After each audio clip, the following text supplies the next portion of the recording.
Hello students.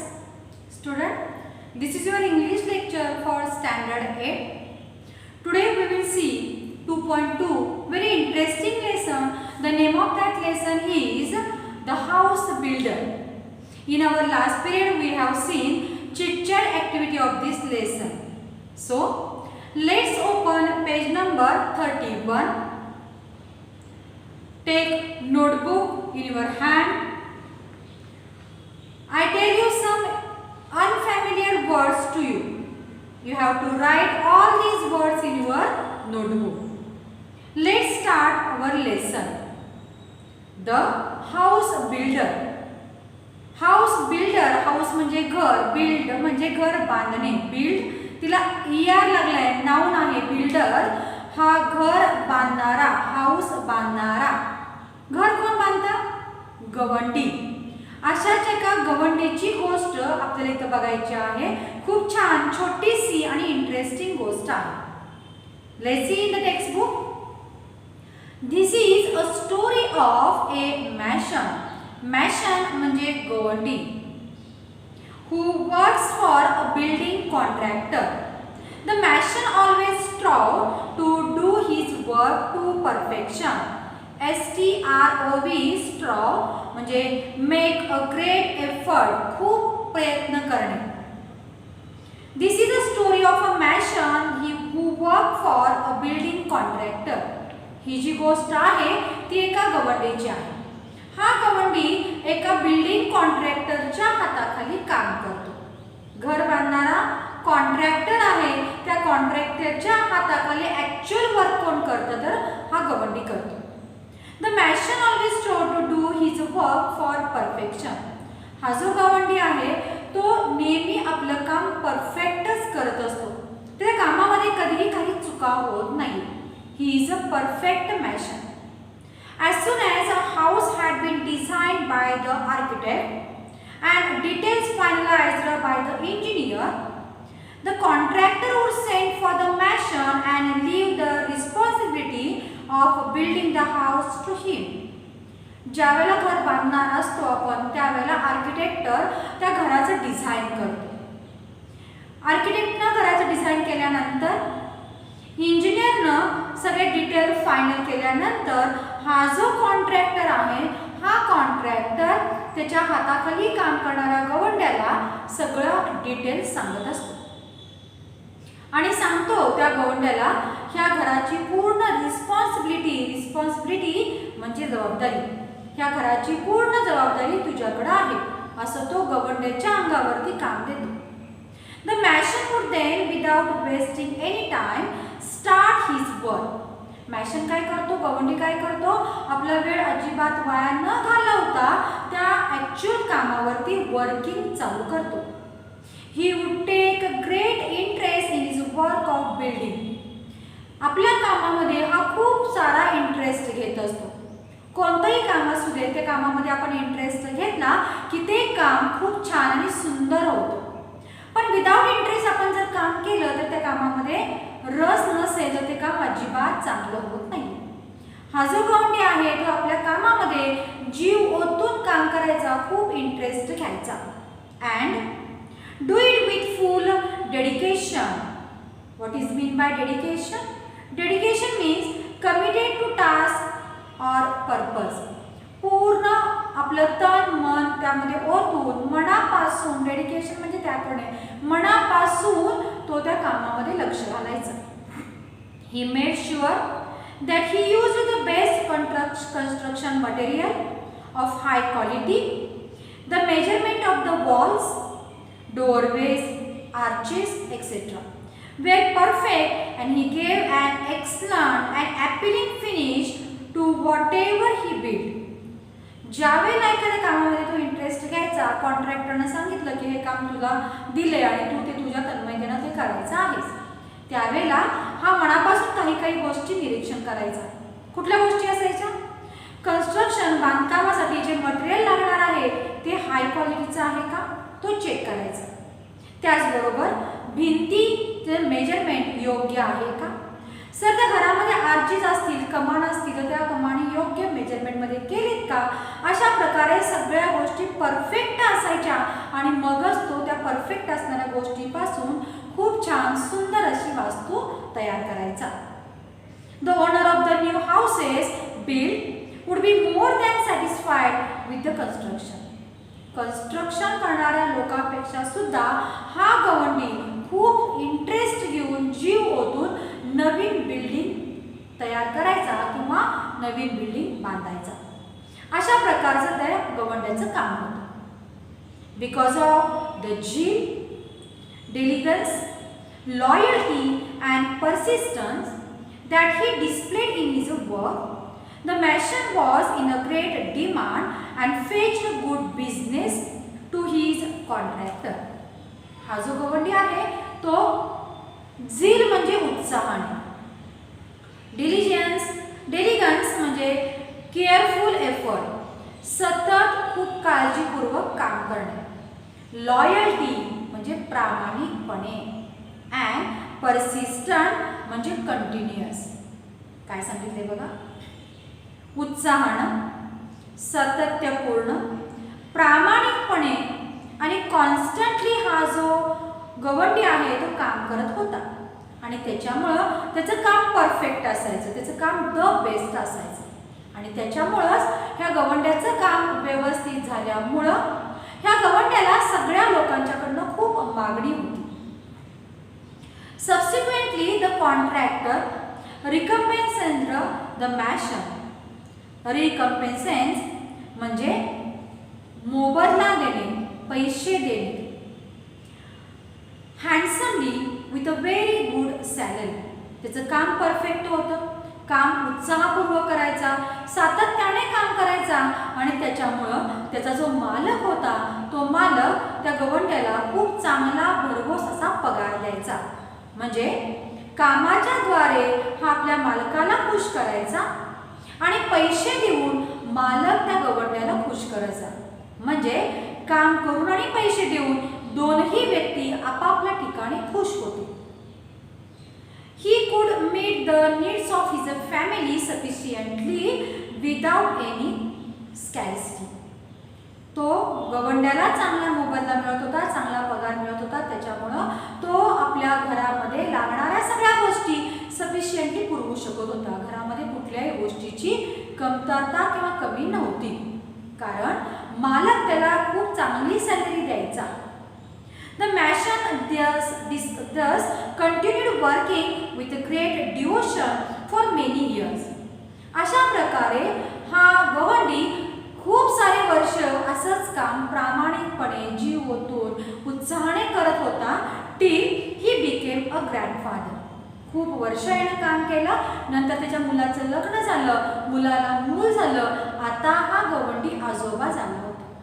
म्हणजे त्याची capacity, शारीरिक क्षमता हळूहळू गवंड्याची कमी आली होती आणि गवंडी असं ठरवायला लागला, गवंड्याला असं वाटायला लागलं की आपण आता म्हातारं झालो, पहिल्यासारखं काम आपल्याला होत नाही, परफेक्ट काम होणार नाहीये, आपली वास्तू सुंदर होणार नाहीये, त्यामुळं आपण याच्यामधून रिटायरमेंट घेऊया असं ह्या गवंड्याला वाटू लागलं.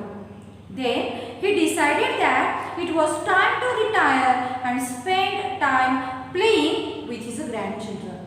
त्याला आता वाटायला लागलं की आपण आता काम बंद करूया, घरामध्ये सुबत्ता आहे, घरामध्ये सगळं व्यवस्थित चाललंय, मुलगा आता मिळवायला लागलाय, त्यामुळे आपण रिटायरमेंट घेऊया आणि आपलं राहिलेलं आयुष्य आपल्या नातवंडांच्या मध्ये आनंदाने खेळत हसत खेळत घालूया असं या गवंड्याने ठरवलं. Being a firm-minded person, he informed his contractor about his decision to retire from house building. त्याने मनाचा पक्का निर्धार केला होता. आपल्या मालकाला सांगायला पाहिजे आपण रिटायरमेंट घेणार आहे, म्हणजे मालक दुसरा कोणीतरी गवंडी बघेल आणि आपल्याकडचं काम थांबवेल. म्हणून कॉन्ट्रॅक्टरला, आपल्या मालकाला या गवंड्यानं सांगितलं आपल्या मनातला हेतू, मी आता रिटायरमेंट घेणार आहे, माझं बाकीचं राहिलेलं आयुष्य मी आता माझ्या नातवांच्या बरोबर ती घालवणार आहे असं त्याने आपल्या मालकाला सांगितलं.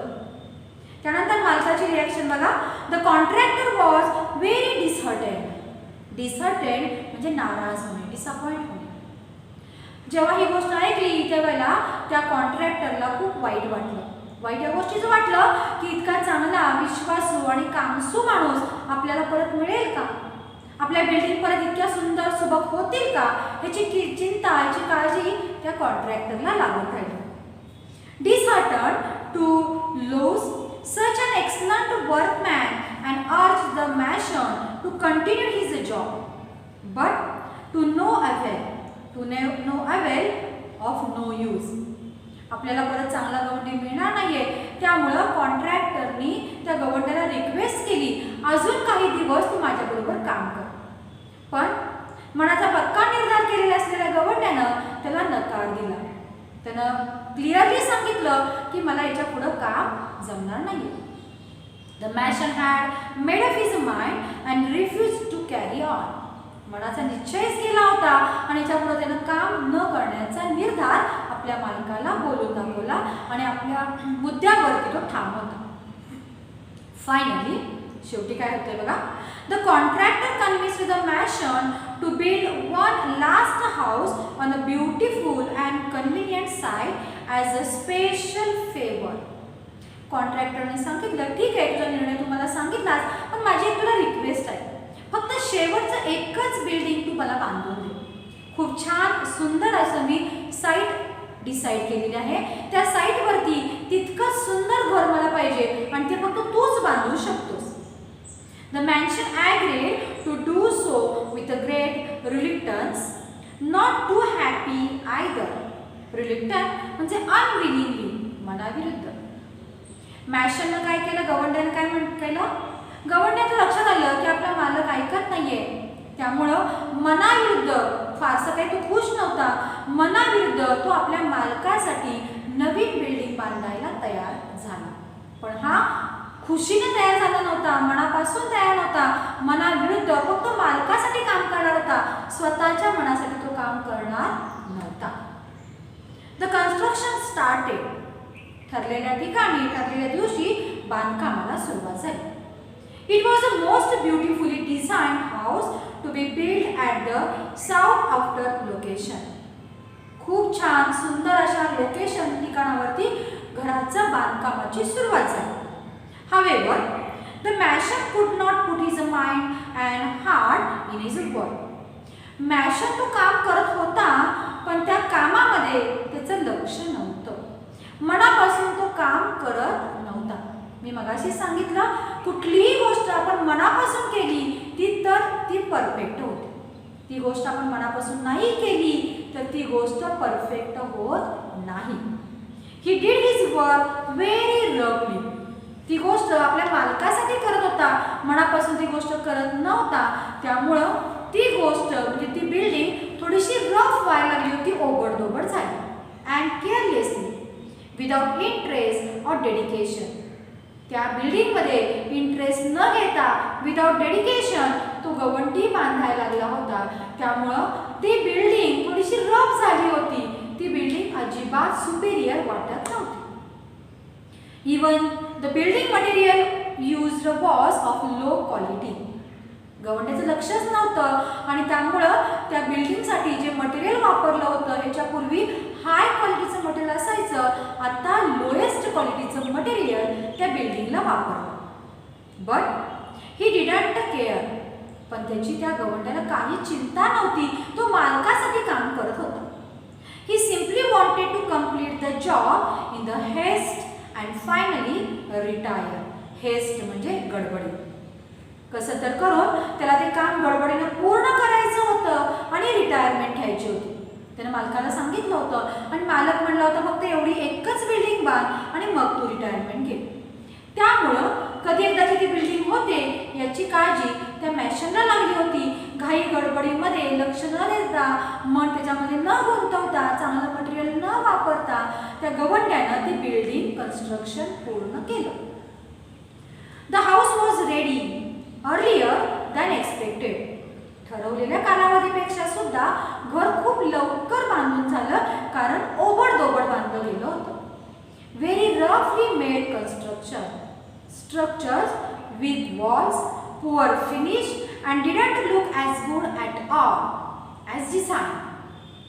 काय झाले बघा, सांगितलेल्या वेळेपेक्षा घर लवकर बांधून झालं. त्याचं कारण त्यासाठी वापरलेलं मटेरियल लो क्वालिटीचं होतं.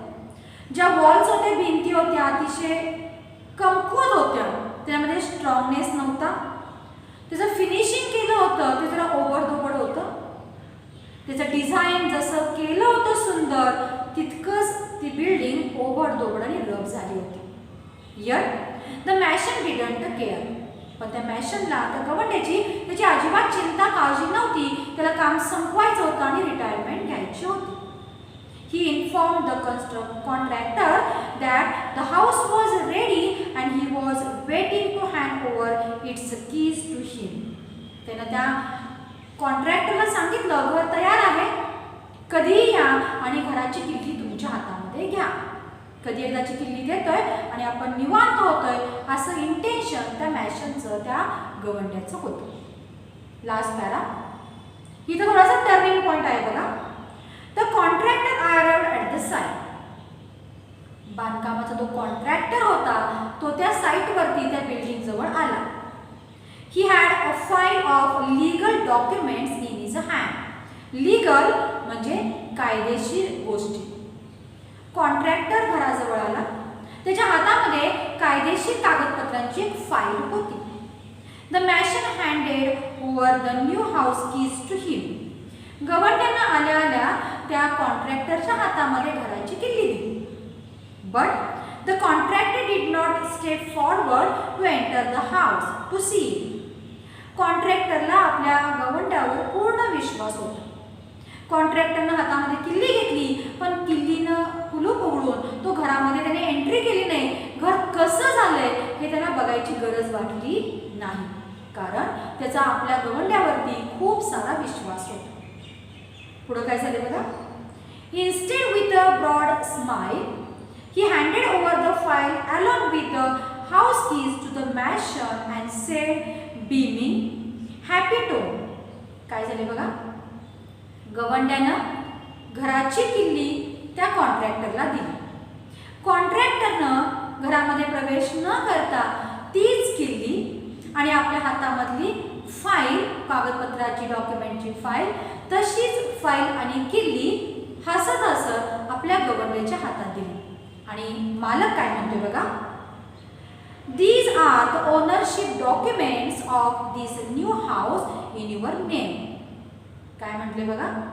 ह्या घराचे डॉक्युमेंट्सची फाईल माझ्याकडे आहे आणि ओनर, मालकाच्या ठिकाणी मी तुझं नाव घातलंय.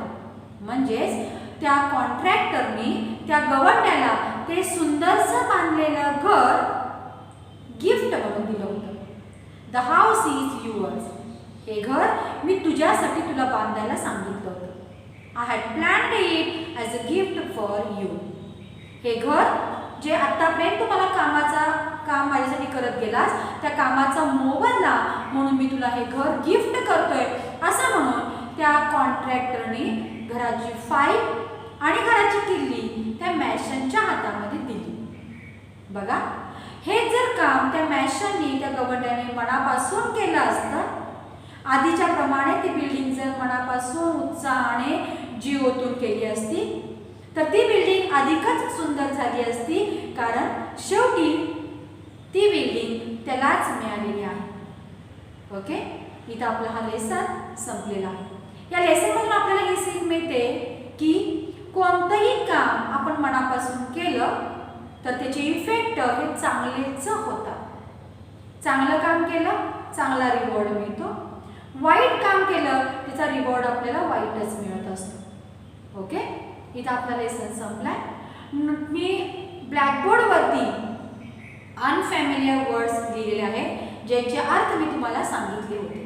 तुम्हाला हे काम करायचे आहे. हे अनफॅमिलियर वर्ड तुमच्या नोटबुकमध्ये लिहून घ्यायचे आहेत आणि टेक्स्टबुकमध्ये साईडला मार्जिनमध्ये ह्याचे इंग्लिश मिनिंग दिलेले आहेत, ते सुद्धा तुम्हाला ह्या सगळ्या वर्डच्या पुढं ते मिनिंग तुम्हाला राईट डाऊन करायचे आहे. Okay, in our next period we will see the workshop of the lesson. Till then, good day.